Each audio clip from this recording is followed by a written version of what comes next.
At eto na nga mga bossing, sa sobrang tindi ng ating mga malulupit na mga birada, sabi ko nga sa inyo, meron diyan gumagamit ng kanilang katanyagan o gumagamit ng kanilang katanyagan para makapangbastos. At etong putang inang bakla na ito na si Vice Ganda, ayan, tingnan nyo naman, di ba? Oo, ginamit niya sa kanyang show ang Duterte. Hayop na to. Kupal talaga. Imagine ninyo ha. Si Pangulong Duterte, mga bossing, napakaraming nagawa para sa bayang Pilipinas. Napakaraming mga adik ang na-convert niyan. Napakaraming mga komunista ang napababa niyan. Napakaraming mga kriminal ang naitaboy niyan. Bukod doon, napakaraming nagawa ni Pangulong Duterte sa bayang Pilipinas. Sigurado ako nagagamit ng hindot na ito yung mga kalsadang ginawa ni Pangulong Duterte. Sa mga buwis, sigurado ako nakinabang tong hayop na ito. Oo, yung equal opportunity sa hindi naman anti-gay si Duterte. I mean, wala naman siyang ipinasang batas o pinatulog na batas na aabuso sa mga kupal na mga baklang ito. Di ba? As far as I know, si Duterte maayos naman, mabait naman sa mga sa universe ng kabaklaan. Pero kung titingnan mo, si Pangulong Duterte kalaban mga adik, kalaban mga kriminal. Nagtataka ako bakit galit si Vice Ganda kay Pangulong Duterte. Bakit? Balita ko adik daw 'yung tatay nito eh. Baka kaya galit na galit itong kupal na ito kay Pangulong Duterte. Baka siguro naman hindi pa panahon ni Duterte. O siguro naman, hindi pa panahon ni Duterte, baka pinatay na yung tatay mo ng mga katransaksyon niya. Hindi natin alam kung ano nangyari sa tatay mo. Pero iniisip namin kung bakit ka magagalit at bakit ka gigil na gigil kay Pangulong Duterte bukod sa dilawang tae ka. Hindi ba? Isipin natin. Sino lang ba ang galit kay Duterte ngayon? Sa ngayon, tingnan mo ha, sino ang mga bumabanat sa mga Duterte?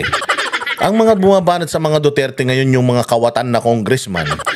Yung mga sindikato na mga senador, yung mga wala na sa posisyon na putang ina palagay ko nalugi mga negosyo nila nung panahon ni Duterte. Di ba yun lang yung galit eh? Bakit ito si Vice galit na galit? Or let's say for example, nasara yung network na ABS-CBN. Hindi bang yabang-yabang nyo? Hindi ba ang yabang-yabang ng ang daming violations ng ABS-CBN eh. Napakarami lang violations. Merong union ng mga manggagawa sa ABS-CBN na nagreklamo sa Department of Labor and Employment. Nasa tinagal-tagal nilang nagtrabaho dyan sa istasyon na yan, wala man lang silang mga benepisyo, hindi man lang sila na regular. Oo. Hindi talaga sila na regular sa tagal nila nagtrabaho. So may violations, napakaraming mga violations. Meron pang ni-reveal si Pangulong Duterte na kinuha yung kanyang pera pero hindi nilabas yung kanyang ads. Hindi ba? Satanas yung putangin ng istasyon na yan. Ngayon, ipinasara yung istasyon na yan ni Duterte? Hindi.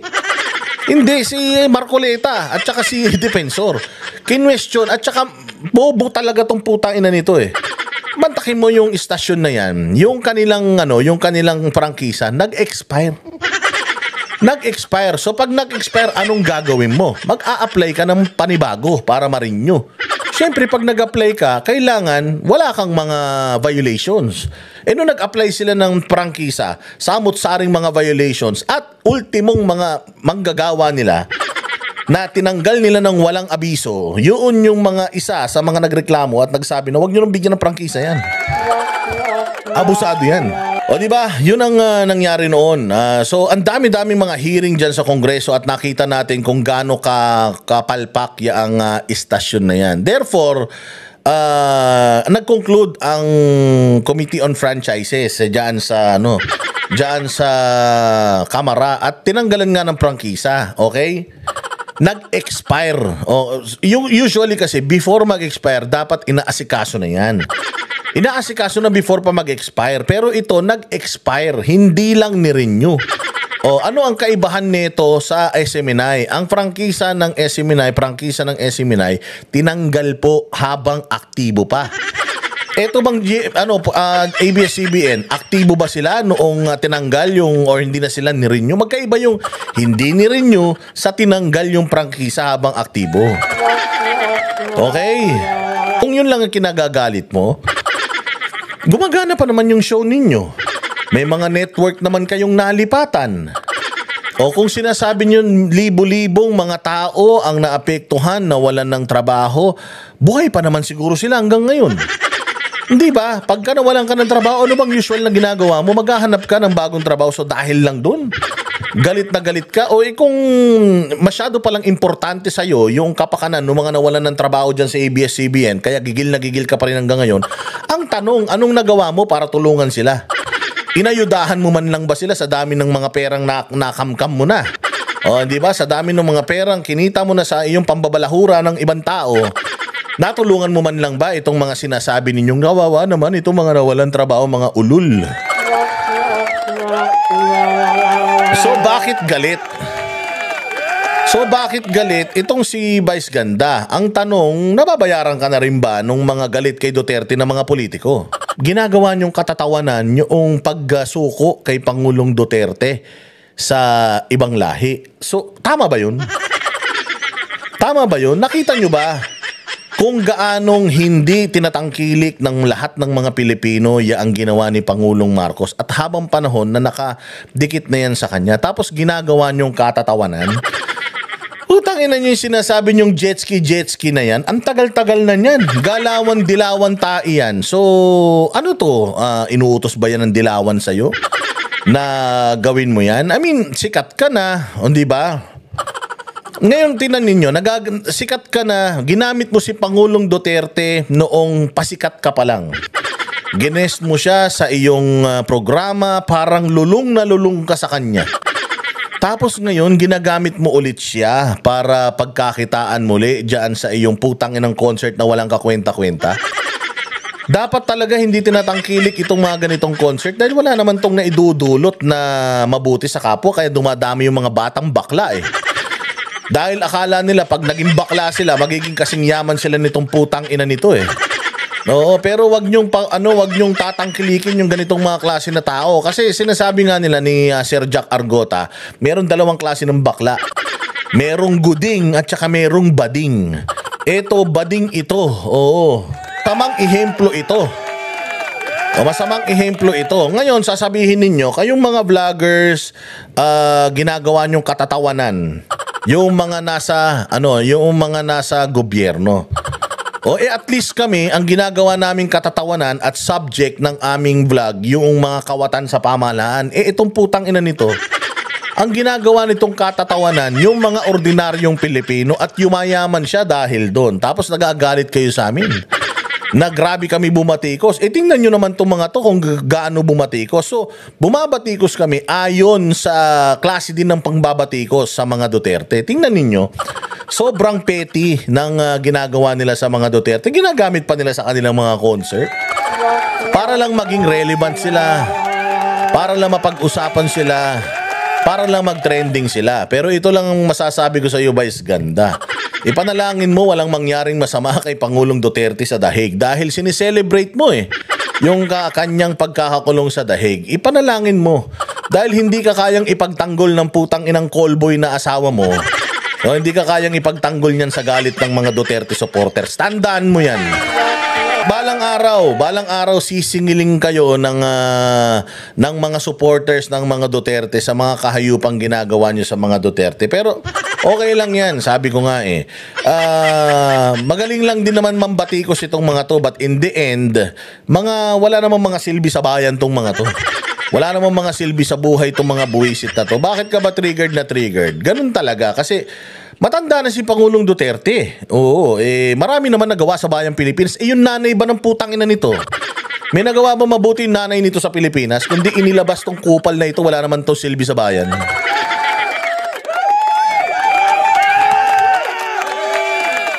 Diba?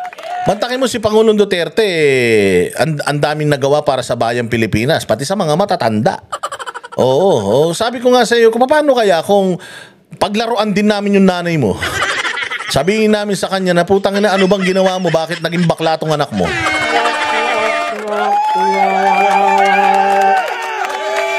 Di ba? Babuyan sa babuyan. Okay lang yan. Basta willing kayong basta walang demandaan. Okay lang naman tayo magbabuyan basta walang demandaan. Sabi ko nga sa inyo, si Duterte, tatay yan ng Pilipinas. Yung nanay at saka tatay mo. Utangin na ninyo. Wala kayong mga silbi sa bayan, kaya wag kayo nagmamalaki. Oo, wala kayo sa kalingkingan kahit na ano pang abutin mo sa buhay. Kahit na gaano ka pa kayaman, Vice Ganda, tandaan mo, hindi ka magkakaroon ng puday. Kahit anong dasal mo sa satanas na ginudiyos mo. Oo, wala ka ng pag-asa. Hindi ka magkakaroon ng matres, hindi ka magkakaroon ng puwe ng puday. Oo, sa backdoor lang ang pasok ng kargada ng boyfriend mo. At sigurado ako paghugot niyan tai-tai pa. Oh, paghugot niyan tai-tai pa. Sa bagay, ito namang tao na to, sa ngayon lang may nagmamahal dito dahil malakas pa Dahil may meron pang kasikatan Pero walang pumupunta sa tugatog nang hindi bumabalik sa pinanggalingan. Tandaan ninyo, kapag wala nang kumukuha na endorser dito, wala nang kumukuha na na mga channel dito, tandaan nyo sa klase ng lifestyle nila, babagsak din yung mga yan. At pagbagsak niyan, kita mo, walang kasama niyan. Pagbagsak niyan, mag-isa yan. Sa dami ng iniinom na gamot niyan para magmukha siyang babae, sigurado ako, utangin niyan, ang bawi ng siyensya sa katawan niyan, kita mo, lulukutin niyang tao na yan ng side effects ng lahat ng mga gamot na pinaglalalaklak niyan. And by then, tayo naman yung tatawa. By then, tayo naman yung tatawa sa kanya. Yung unti-unting pagkalagas ng buhok niya, yung unti-unting pagkabulok ng mga ipin niya dahil balita ko bad breath daw to Oo, at saka yung unti-unting pagkasira ng mga implants niya. Ayan, pagkasiningil na sa niyan, walang yaman sa mundo ang kayang isalba ang buhay mo.